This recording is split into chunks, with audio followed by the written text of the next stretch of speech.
하나님 말씀 받겠습니다. 하나님 말씀은 시편 54편입니다.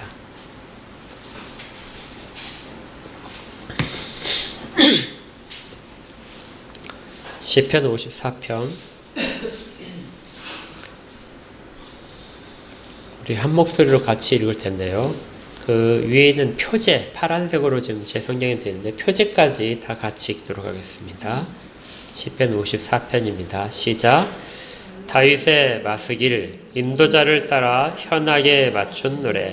10사람이 사울에게 이르러 말하기를 다윗이 우리가 있는 곳에 숨지 아니었나이까 하던 때에 하나님이여 주의 이름으로 나를 구원하시고 주의 힘으로 나를 변호하소서.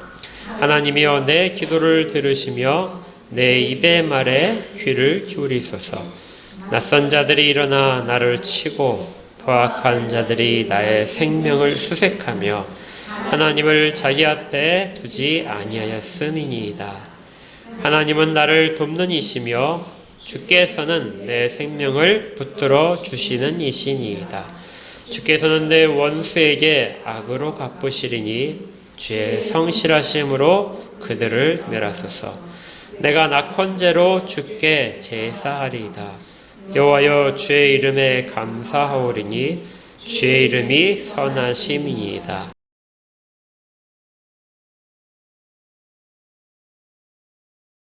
원수가 보응받는 것을 내 눈이 똑똑히 보게 하셨나이다.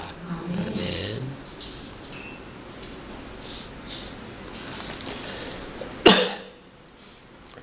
오늘 제목을 제가 좀 색다르게 붙여봤습니다. 제목만 한번 같이 읽어볼까요? 시작. 배신이 하는 말을 받았으다. 오늘의 주제는 배신입니다. 다윗이 인생 가운데 수없이 많은 배신을 당하는데 그 성경이 이 시편이 그 배신을 당하는 순간마다 다윗이 시를 썼고 그 시를 한 군데 이렇게 묶어놨어요. 그래서 그 시들이 지금 우리 가운데 있는 52편부터 대표적으로 55편까지입니다. 물론 다른 배신의 시들이 흩어져 있긴 한데요. 일부러 이렇게 한 곳에 모아놓은 것 같아요. 그래서 잘 생각해 보시면 우리가 그 계속해서 지금 시편을 살펴보는 부분들이 배신과 연관이 되어 있는 부분을 발견할 수 있습니다. 시편이 참 재밌는 것이 어떤 우리가 그 정서적인 감정적인 어떤 순간에 영혼의 목마른 가운데 있을 때 그 증상에 맞춰서 읽을 수 있는 시편들이 있다는 거예요. 여러분들 몸이 아프면은 그 증상에 맞춰서 약을 먹죠. 기침이 나오면 기침을 좀 잦아들게 하는 약을 먹고, 열이 나면은 해열제를 먹고, 뭐 그런 식입니다. 염증이 생기면은 수염제를 뭐 이렇게 바르거나 먹죠. 똑같이 아마 다른 성경과 다르게 시편의 유익한 점이 그런 특효약.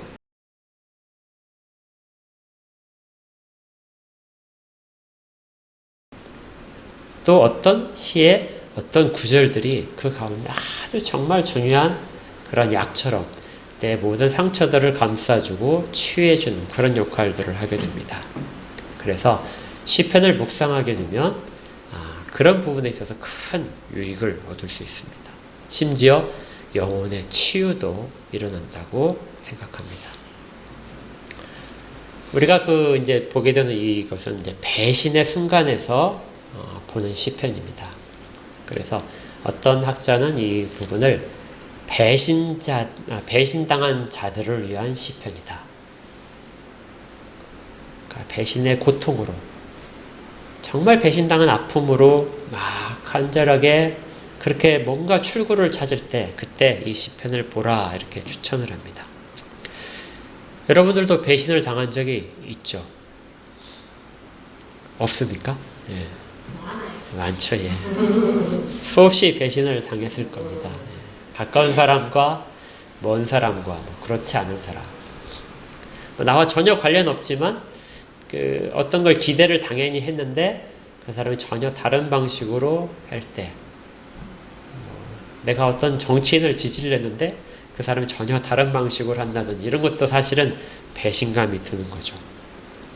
내가 누군가를 굉장히 좋아를 했는데 그 사람이 나를 몰라줄 때도 배신감이 들고요. 그리고 많은 시간과 물질을 투자해서 어떤 사람을 대해서 섬겼는데 아무런 반응이 없을 때도 역시 배신감이 들기도 합니다. 부부지간에도 배신감이 있더라고요. 예. 저의 경험이 아니라 다 그렇게 있을 것 같아요. 부모와 자식 간에도 당연히 있겠죠. 지금 이 다윗이 배신의 시편들을 쓰고 있는데요. 가만히 생각해 보면은 다윗처럼 배신을 당한 사람들이 있을까? 이렇게 생각이 좀 될 만합니다. 다윗의 쭉 인생 여정을 살펴보게 되면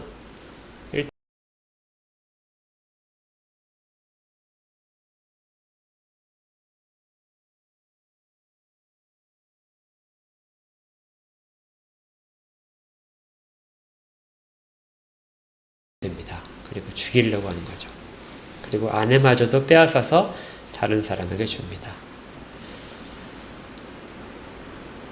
그 다음에 자기를 환호했던 수많은 백성들이 어느 순간에 다 자기를 돌아서서 배신하는 것도 경험을 합니다. 우리가 52편에 보게 되면 52편 우리가 지난주에 살펴봤지만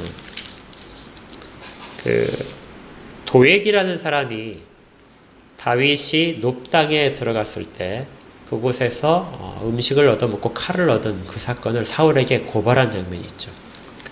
이 도액이라는 사람은 아마 일반 다윗과는 직접적인 관련이 없지만 다윗을 흠모했던 사람들 가운데 하나였을지 모릅니다. 다윗이 용맹을 자랑할 때 블레셋 가서 와서 매번 승리할 때마다 수많은 사람들이 다윗을 칭송을 했는데 그런 백성들이 다윗이 쫓기게 되자 어느 순간에 완전히 돌아선다는 것이죠. 아마 군중들의 환호에 익숙해진 사람들은 그걸 잃어버렸을 때, 인기를 잃어버렸을 때 엄청난 좌절감을 느낀다고 하는데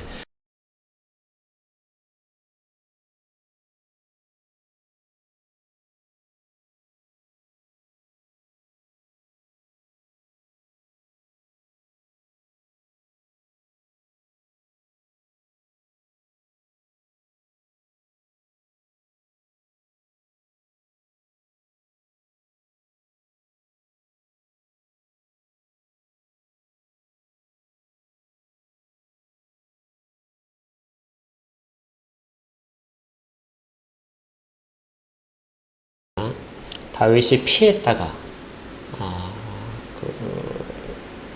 갈멜 근처로 피했다가 그곳에서 양을 양털을 깎는 그런 때 가서 우리가 당신을 지금까지 보호해 줬으니까 그 양털 깎으면서 얻을 수 있는 모든 것들 그리고 잔치 음식을 우리한테 좀 나눠주라 이렇게 했던 아비가일의 남편이었던 이 나발입니다. 나발의 뜻이 어리석은 자라는 뜻이에요. 그러니까 53편은 나발아 하고 이렇게 부르는 그런 겁니다. 그러니까 나발의 상징이 뭐냐면은 다윗이 돌봐줬어요. 자기가 어려운 상황에서도 자기의 모든 여건 속에서도 충분히 보호하고 돌봐주고 힘이 됐던 사람인데 어느 순간에 나발에게 우리가 지금 좀 먹을 것이 좀 없으니까 당신이 지금 잔치를 벌이니까 좀 나눠다오 이렇게 요청을 했을 때 나발이 다윗이 누구냐? 주인으로부터 떠난 개가 아니냐? 종이 아니냐 하고 멸시를 하게 됩니다. 그러니까 다윗이 많은 호의를 베풀었는데 그걸 저기로 멸시로 돌려버린 사람이 이게 나발이죠. 그래서 어리석다 이렇게 지금 시편에서 합니다. 그래서 53편은 바로 그 나발을 대상으로 한 것이 아닌가. 그러니까 다윗이 정말 자기를 모르는 사람에게도 충분히 호의를 베풀고 아무 대가 없이 이렇게 보호를 해주고 했는데 나중에 돌아오는 것은 그런 반응이었다. 이때 좌절하고 낙심한 상태에서 지은 시다 이렇게 학자들이 해석을 할 수도 있습니다. 거기에 비해서 이제 54편은 조금씩 이 배신의 강도가 점점 깊어집니다. 그래서 55편까지 배신이 계속되는데요. 54편은 거기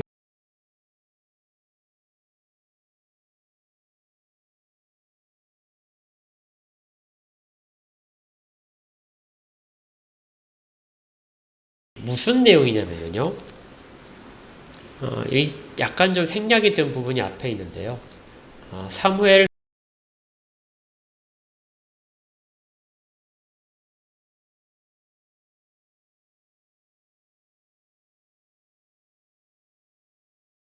계속해서 도망을 가는데 다윗이 결국 이제 오랫동안 정착한 부분이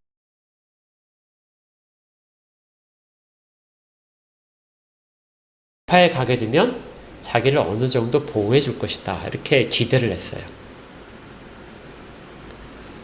실제로 이스라엘에서 지파들은 굉장히 결속력이 강합니다. 우리 그 사사기 할 때 본 적이 있지만은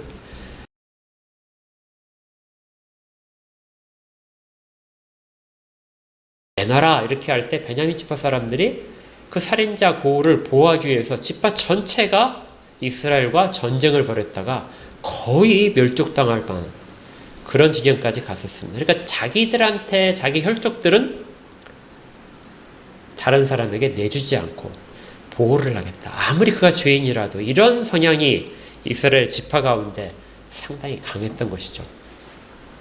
그래서 다윗이 생각하기에 유다 지파로 피하면 그들이 나를 숨겨주지 않을까 이렇게 생각을 하고 피했던 것이죠.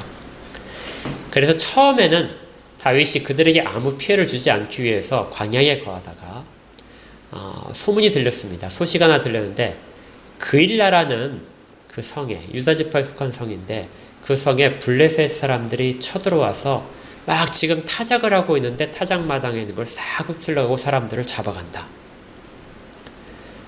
그래서 다윗이 그 소식을 듣고 나서 하나님께 묻습니다. 내가 지금 어떻게 해야 될까요? 적들이 우리 동족들을 저렇게 핍박하고 종으로 끌어가는데 내가 어떻게 해야 됩니까? 하고 하나님께 여쭤봤더니 하나님이 가서 그일라를 구원하라. 그렇게 명령하셨습니다. 다윗이 이제 막 가려고 하니까 부하들이 막 잡아요. 우리가 지금 사울로부터 쫓기고 있는데 우리 숫자도 얼마 안 되는데 블레셋까지 가서 전쟁을 해야 됩니까? 블레셋의 그 강한 군대와 싸워서 우리가 반드시 패할 수도 있는데 그렇게 해야 됩니까? 그래서 다윗이 한 번 더 하나님의 생각을 묻습니다. 하나님의 뜻이 무엇입니까? 하고 한 번 더 물었더니 하나님은 그일라로 가서 구해라. 그래서 다윗이 올라가서 그일라를 구하게 됩니다. 블레셋 사람들을 쳐서 물리치죠. 그런데 이 소식을 사울이 들었습니다. 사울은 다윗을 막 쫓고 있는데 어디 있는지 몰라서 막 혼동하고 있었을 때 이 소식이 들린 거예요. 그래서 사울이 군대를 모아서 그일라로 쳐들어옵니다. 이때 다윗이 하나님께 다시 물어요. 내가 여기에서 이 사람들, 그일라 사람들을 구하기 위해서 같이 싸워야 될까요? 아니면 도망가야 될까요? 네, 하나님이 전혀 의외의 대답을 하세요. 그일라 사람들이 너를 배신하고 넘겨줄 것이다. 너는 지금 그일라 사람들과 같이 성에서 사울과 싸우려고 생각을 하는데 그일라 사람들을 배신하고 넘겨줄 것이다.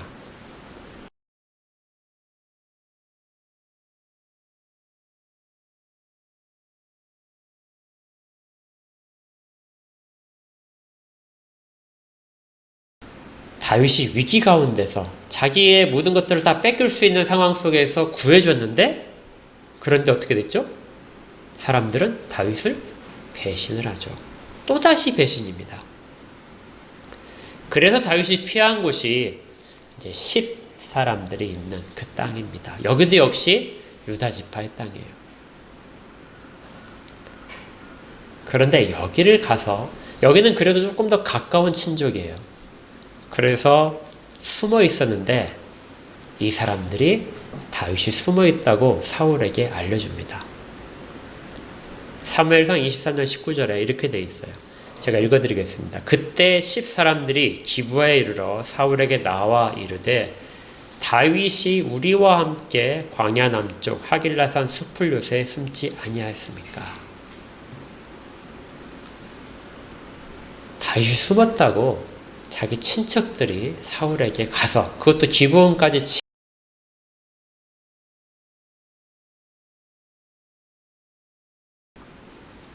그래서 다윗이 눈물을 머금고 다시 도망가야 됐습니다.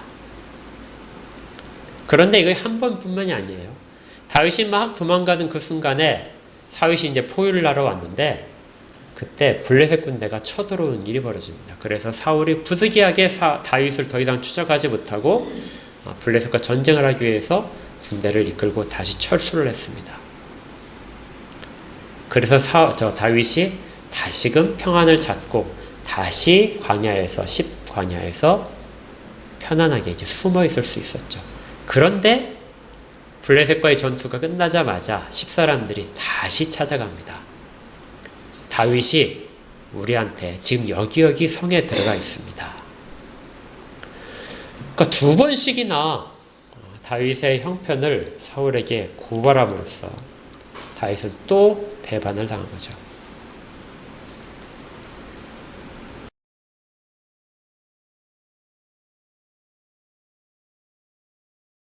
배신의 강도가 세지는 것이죠. 일반 백성들이 다윗을 배신을 했고, 그리고 자기가 호의를 베푼 사람들이 자기를 배신하고, 또 자기의 가까운 친족들도 배신을 합니다. 그것도 한 번이 아니라 두 번씩이나요. 다윗이 이제 어디로 피할 수 있을까요?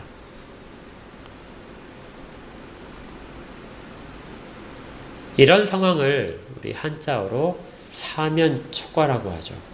어디에도 적들만 있습니다. 누구도 나를 받아들일 수 없는, 모두가 나를 고발하기만 하고 내 생명을 넘겨주기 위해서 애쓰는 사람들, 이런 상황 속에서 다윗이 지금 기도가 담긴 찬양을 하고 있는 거예요. 그래서 54편은 기도로 시작합니다. 다윗이 1절과 2절에서 무엇을 하는지 같이 보겠습니다. 하나님이여 주의 이름으로 나를 구원하시고 주의 힘으로 나를 변호하소서. 하나님이여 내 기도를 들으시며 내 입의 말에 귀를 기울이소서. 다윗이 어디에도 피할 곳이 없고 자기를 도와줄 사람이 아무도 없다고 생각을 했을 때, 마침내 그걸 깨달았을 때 다윗이 하나님을 간절히 찾습니다. 하나님이여, 하나님이여.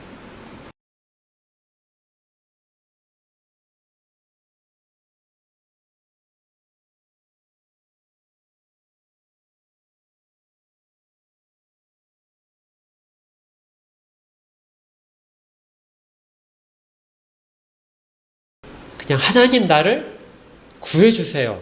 하나님 내게 문제가 있는데 이 문제 해결해 주세요. 바로 그렇게 들어가죠.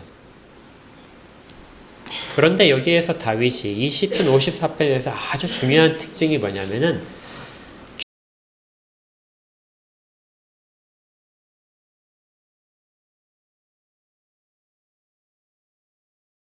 다윗이 붙이는 이름이 주의 이름으로 나를 구원하소서. 이 말은 무슨 뜻일까요?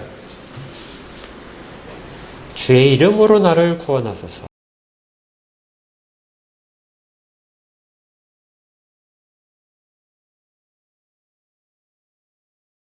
직접 능력을 베푸셔서 내쫓는 사람들로부터 나를 보호하시고 나의 억울함을 하나님이 직접 그 권위 있는 말씀으로써 선포해서 나를 무죄로 만들어 주십시오. 이렇게 요청하는 건 이해가 되는데 주의 이름으로 나를 구원하소서.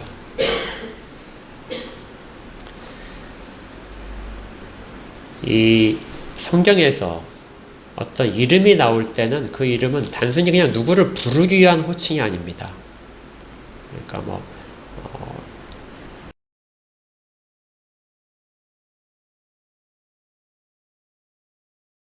부르기 쉽게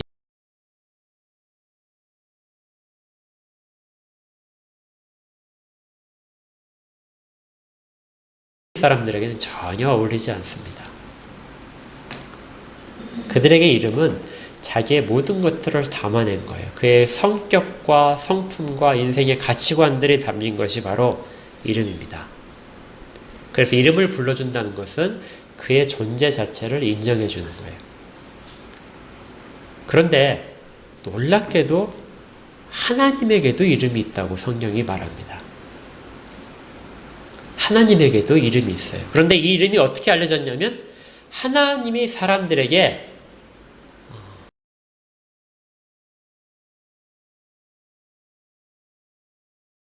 이름은 하나님 자체를 알려주신 것입니다. 그래서 하나님의 이름은 계시예요. 그리고 그 이름을 알려주심으로써 그 이름을 부르는 모든 자들과 하나님이 관계를 맺고 계시고 싶다.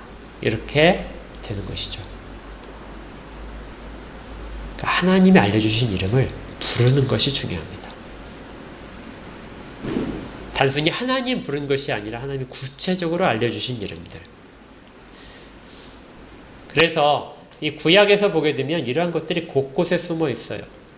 우리가 볼 때 이스라엘 백성들은 하나님을 예배하기 위해서 하나님이 특별하게 정하신 성막이나 성전에 가서 예배를 드립니다. 그리고 특별히 또 다른 장소가 의미가 있어서 그곳에 가서 하나님을 찾고 예배한 자들이 있었어요. 뭐 베델이라든지 세겜이라든지 이런 곳들을 말합니다. 그런데 하나님께서 뭐라고 말씀하셨냐면요. 왜 그곳이 그렇게 중요한가? 여기에 대해서 그곳이 어떤 금으로 재료를 만들어서 중요한 것이 아니고 그곳에 역사가 담겨서 중요한 게 아니고 그곳에 규모가 큰 건물을 지어서가 아니고 바로 이것 때문에 그것들이 중요하다. 이렇게 말씀을 하셨어요. 출애굽기 20장에 있는데요. 20장 24절에서 내가 무릇 내 이름을 기념하게 하는 곳에서 내게 강림하여 복을 주겠다. 뭐라고 되어 있죠? 하나님의 이름을 뭐하고 있어요? 기념한다. 하나님의 이름을 기억한다는 뜻입니다. 하나님의 이름을 부르면서 그 이름의 의미를 기억하는 자들. 그곳에 내가 있다는 뜻이에요. 그곳에서 그렇게 하는 자들 가운데 내가 복을 주겠다. 하나님의 이름 가운데 담겨 있는 것은 가장 중요한 것은 하나님이 사람에게 대한 약속입니다. 하나님의 이름을 알려주실 때, 우리에게 하나님의 이름을 알려주실 때 하나님은 내가 너와 관계를 맺고 내가 네게 복을 주겠다는 약속을 하고 계신 거예요. 그리고 그 약속을 믿고 구할 때 하나님 이렇게 내게 말씀하셨잖아요. 이렇게 우리에게 약속하셨잖아요. 우리를 특별하게 하나님 것으로 삼한다고 말씀하셨잖아요. 그걸 가지고 기도하는 것이 주의 이름으로 기도하는 것입니다. 제사장들도 축복을 할 때, 제사가 끝난 다음에 축복을 할 때 여호와의 이름으로 축복을 합니다. 우리가 지금 축도를 할 때 성부, 성자, 성령의 이름으로 축도를 하듯이 그 의미가 담겨 있는 것이죠. 그래서 당연히 이방인들은 하나님의 이름을 모릅니다. 들어서는 알고 있겠죠.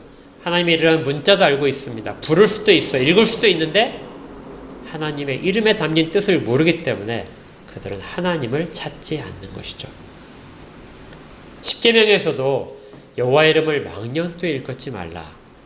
이 말은 그냥 하나님의 이름을 부른다고 해서 그것이 하나님을 찾는 것이 아니라는 겁니다. 하나님이 내게 어떤 분인가? 지금 하나님과 나는 어떤 통로로 연결되어 있는가? 그걸 붙잡고 그걸 가지고 기도하고 찾을 때 그가 비로소 하나님의 이름을 바르게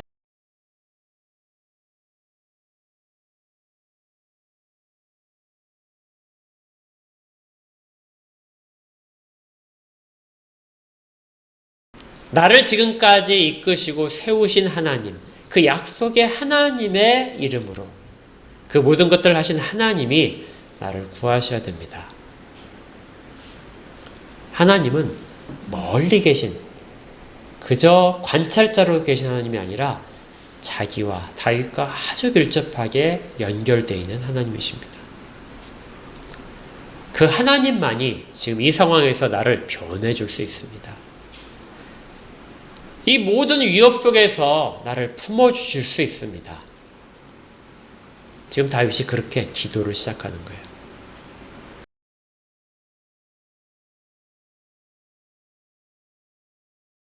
있잖아요. 그래서 52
정리가 돼요.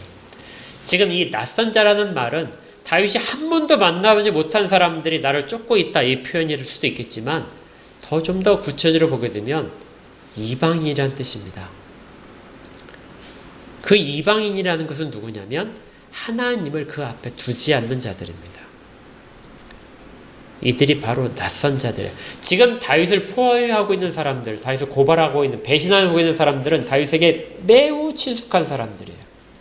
그런데 그들은 모두가 다 다윗에게 지금 다 낯선 사람들입니다. 그리고 그 낯선 사람들이 뭘로 가득 차 있냐면 포악함으로 가득 차 있고, 그들의 실체는 하나님을 멸시하는 자들입니다. 우리가 인간적으로는 많은 관계를 맺을 수 있어요. 부부관계도 그렇고 자녀와의 관계도 그렇습니다. 또 친구도 그렇죠. 그런데 어느 순간에 그들이 다 낯선 사람이 될 수 있어요. 전혀 예상하지 못한 모습으로 바뀌어서 하나님을 대적하면서 하나님을 따르는 자들을 고발하고 넘겨주는, 그렇게 변해버린 순간들, 정말 당황스럽죠. 그런데 지금 다윗이 그런 상황 속에서 그 모든 자들이 왜 그렇게 됐는지를 깊이 생각하며 하나님을 찾고 있는 것입니다. 인생의 지혜도 배신을 많이 당하면 어떤 결론을 내리죠? 믿을 사람 없다. 하나도 없어요. 예, 맞죠. 믿을 사람은 하나도 없다. 여기까지는 믿는 자와 믿지 않는 자가 모두 다 동일합니다.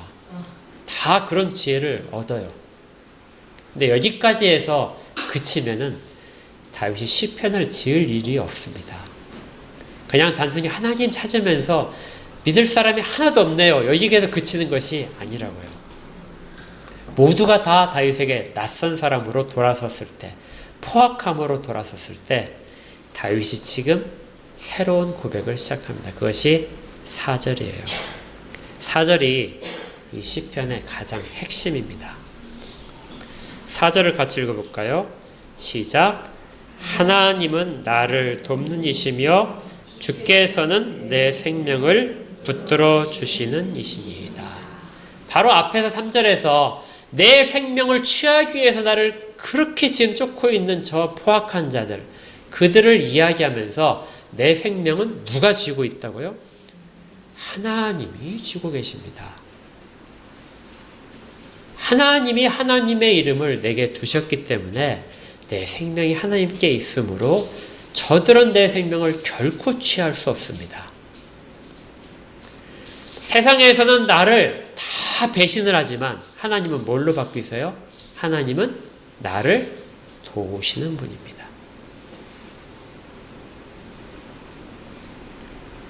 배신이 깊어지니까 거기에서 절망으로 끝나지 않고요. 무엇이 뚜렷하게 드러나냐면 하나님이 드러나는 것이죠.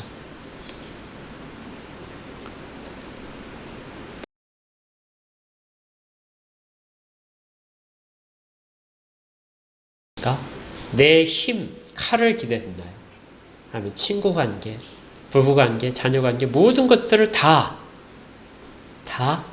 낯설게 바뀔 때, 그럴 때 가장 여전히 친근한 것, 여전히 전혀 변하지 않고 있는 것, 지금까지 잘 드러나지 않은 것 같았는데 더 강하고 아무것도 끊을 수 없는 것, 마치 이런 관계 같아요. 이 물건을 이 천장에다 이렇게 막 매달아놨다고 합시다. 많은 줄로 매달아놨어요. 떨어지지 않도록. 그래서 어떤 줄이 이 물건을 지탱하고 있는지를 몰라요. 그런데 시간이 지나면 점점 줄이 낡아지겠죠. 낡아지면서 줄들이 조금씩 끊어지기 시작합니다. 바람이 불거나 해서 더 약해질 수도 있고요. 무언가 긁혀가지고 더 약해질 수 있어요. 줄이 다 끊어질 때.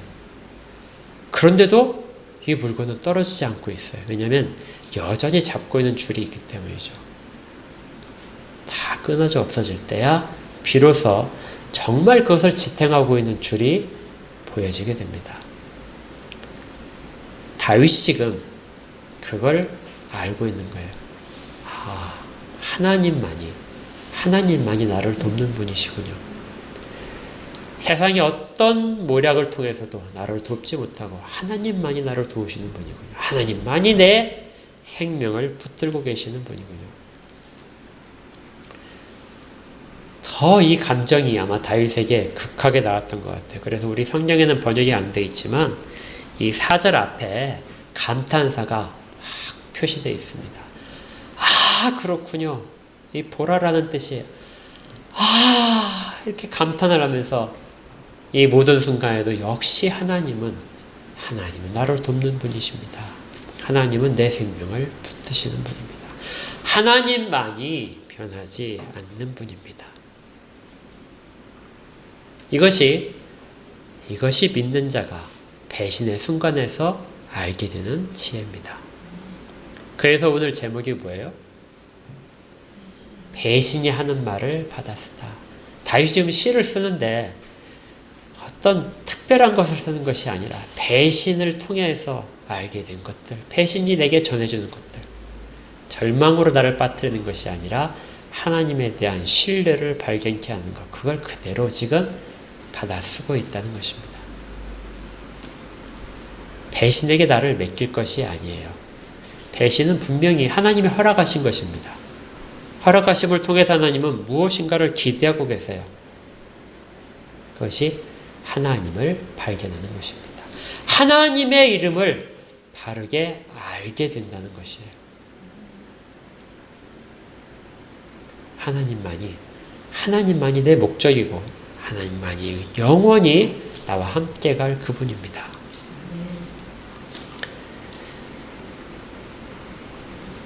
오 5절에서 하나님이 이 모든 일들을 다 바로잡으실 것입니다. 주께서는 내 원수에게 악으로 갚아주실 것입니다. 악한 자에게는 악으로 반드시 하나님이 하실 것인데, 그때 다시 이야기합니다. 뭐냐면 주의 성실하심으로 그들을 멸하소서. 악한 자들에게 돌아갈 모든 심판의 결과들은 주의 성실하심 때문이랍니다. 하나님은 이전에도 악을 싫어하셨고 악을 대해서 심판하고 계시는데 그것들을 반드시 멸하실 것이 반드시 하나님의 성실하심 때문입니다. 하나님은 선한 자들에게도 성실하시고 악한 자들에게도 성실하십니다. 하나님은 그렇게 늘 신뢰할 만한 분이세요. 하나님이 악을 악으로 갚으시는 것은 다윗이 어떤 것을 구해서 때문이 아니에요. 저 악인을 하나님 벌하셔야 되죠. 그래서 다윗이 그렇게 간절히 구했더니 하나님이 그 말을 들으시고, 그래, 네 말이 옳다. 내가 저들을 벌여야 되지. 이렇게 하시면서 저 악한 자들을 심판하신다는 것이 아닙니다. 하나님은 하나님의 기준에 맞춰서 심판을 하세요. 마치 다윗이 아무것도 하나님께 드릴 것이 없는데 하나님의 기준에 맞춰서 다윗을 구하시는 것처럼요. 그래서 앞에 다윗이 이렇게 말했잖아요. 주의 이름으로 나를 구원하소서. 내가 어떤 것을 해서 나를 구원하시는 것이 아니라, 내가 하나님 마음에 들어서가 아니라 하나님이 약속하신 그 이름을 내게 두셨기 때문에 나를 구원하셔야 됩니다. 하나님의 이름으로 공의를 선포하셨기 때문에 그 공의에 따라서 악인들을 멸하신다는 것이죠. 선과 악에 대한 결과들은 우리를 통해서 이루어지지 않습니다. 하나님을 통해서만, 하나님의 기준에 의해서만, 하나님의 뜻에 의해서만 이루어집니다. 그래서 다윗이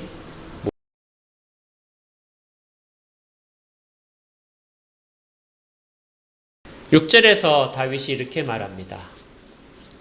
내가 낙헌제로 주께 제사를 드리겠습니다. 하나님께 예배를 드리겠다고 하는데요. 이 낙헌제가 뭐냐면 자원하는 제사를 말해요. 뜻 자체가 내가 기쁜 마음으로 드리는 제사입니다.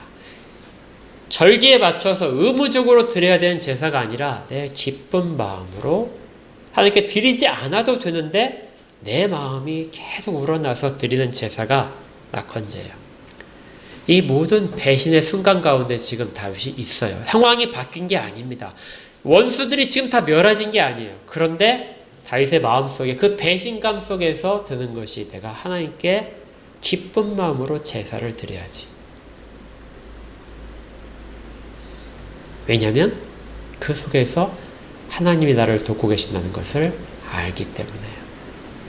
하나님이 내 생명을 넘겨주지 않고 있다는 것을 알기 때문에 기쁜 마음으로 하나님께 제사를 드려야지. 그리고 감사의 고백을 하겠다고 합니다. 주의 이름에 감사하오리니. 나를 구원하신 그 약속, 거기에 대해서, 그것이 지금 현재 실현되고 있는 것에 대해서 감사를 드려야지. 이 감사는 단순히 혼자 입으로 하는 것이 아니라 많은 사람들 가운데 고백하는 것입니다. 내가 사람들 가운데 배신을 당해서 낙심한 모든 사람들 가운데 내 이 경험과 감사를 나누고 선포해야지. 그 결론적인 말은 주의 이름이 선하십니다. 가장 핵심되는 말입니다. 뭐라고요? 주의 이름은 선하십니다. 하나님은 선하십니다. 지금 내가 이 배신의 속에 있어도 역시 마찬가지로 하나님은 선하십니다. 좋은 일이 있어야 하나님이 선하신 게 아니에요. 내게 가장 유익한 것이, 내가 지금 보기에 가장 좋은 것이 이루어진다고 해서 하나님이 선하신 것이 아닙니다. 하나님은 항상 선하세요. 내 환경에 따라서 하나님에 대한 선한 고백이 될 때가 있고 되지 않을 때가 있는 것이 아니라 상황과 관계없이 하나님은 선하십니다 하고 고백이 이루어져야 되는 거예요. 그래서 지금 다윗이 기쁜 마음이 드는 겁니다. 배신을 당해서 어디로 갈지 모르고 쫓겨가면서 먹을 것도 없고 잘 곳도 마땅치 않은데 그런 상황에서 기쁜 마음으로 하나님은 선하십니다 하고 고백할 수 있는 것이에요. 그리고 마지막에 7절이 이어집니다. 7절 가운데 이 고백 가운데 다윗이 하는 거예요. 하나님은 선하십니다와 관련된 내용들입니다. 참으로 주께서는 모든 환난에서 나를 건지시고 내 원수가 보응받는 것을 내 눈이 똑똑히 보게 하셨나이다. 여기에 재밌는 것이요. 앞에 있는 것들 위에 6절에서 보게 되면 내가 주께 제사할 것입니다. 이것은 미래를 뜻해요. 내가 그렇게 앞으로 하겠습니다. 그리고 감사하겠다 하는 것도 미래를 뜻해요. 그런데 7절은 거기는 동사들이 다 과거입니다. 참으로 주께서는 모든 환난에서 나를 다 건지셨습니다. 내 원수가 보응받도록 하는 것을 내 눈으로 이미 목격하게 하셨습니다. 이거 다윗이 옛날에 겪었던 경험을 가지고 지금 하나님께 찬양하는 것일까요? 과거의 사건이 아닙니다. 미래의 사건이에요. 지금 배신의 현장에서 다윗이 벗어난 것이 절대 아닙니다. 그런데 다윗은 그 현장에서 벗어난 것처럼 그걸 과거로 설명을 하고 있어요. 아주 특별한 표현입니다. 주께서는 모든 환난에서 나를 이미 건지셨습니다. 내가 그것을 지금 목격을 합니다. 미래를 뭐하고 있어요? 이미 본 거예요. 다윗이 무슨 예언의 능력이 있어서 본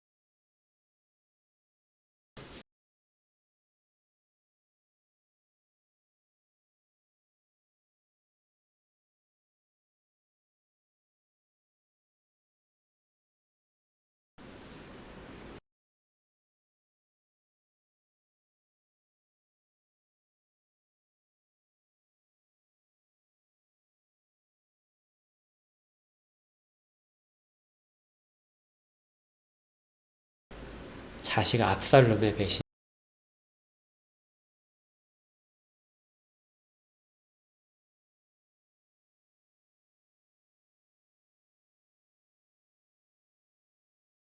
하나님이 자기를 구하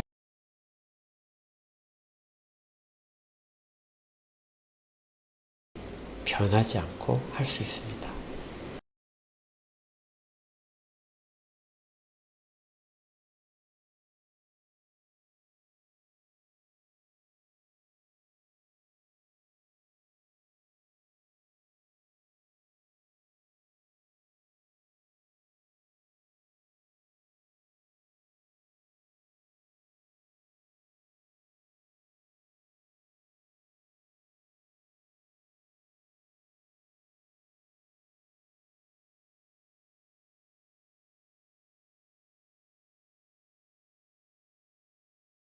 충만하기를 주의 이름으로 축복합니다. 함께 기도하겠습니다. 하나님, 저희들의 믿음이 아직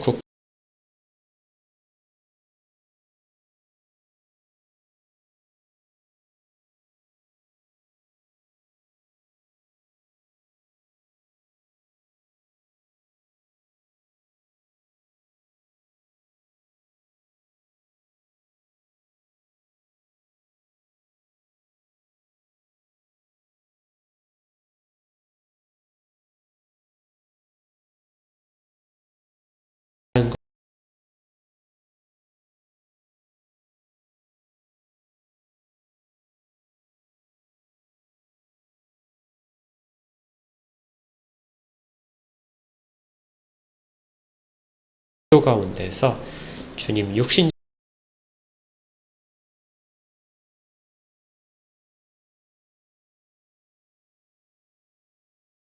하나님께서 붙들어 주시옵소서. 예수 그리스도 이름으로 기도합니다. 아멘.